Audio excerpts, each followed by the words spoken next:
আন্তর্জাতিক ক্রিকেটে আবারও ফিরে এসেছে ড্রাগ ব্যবহার বিতর্ক। সম্প্রতি ড্রাগ ব্যবহারের দায়ে দক্ষিণ আফ্রিকার তারকা পেসার কাগিসো রাবাদা সাময়িকভাবে ক্রিকেট থেকে নিষিদ্ধ হয়েছেন।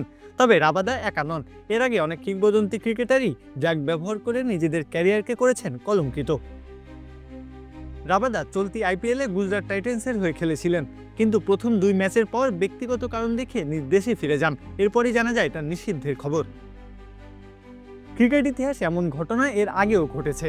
অস্ট্রেলিয়ান কিংবদন্তি লেগ স্পিনার শেন ওয়ার্ন 2003 সালে বিশ্বকাপ শুরু হবার ঠিক আগে ড্রাগ টেস্টে পজিটিভ হন এবং 1 বছরের জন্য নিষিদ্ধ হয়েছিলেন। তবে নিষেধাজ্ঞা কাটিয়ে মাঠে ফিরেছিলেন স্বমহিমায়।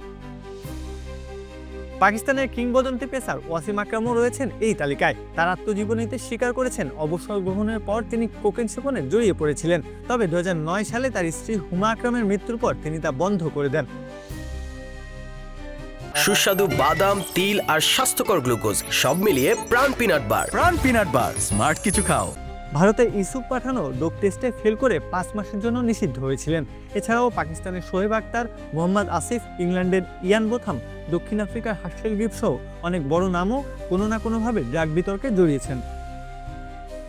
সর্বশেষ এই তালিকায় যুক্ত হলেন কাগিসো রাবাদা, যা বর্তমান সময়ের ক্রিকেটে অশনি সংকেত।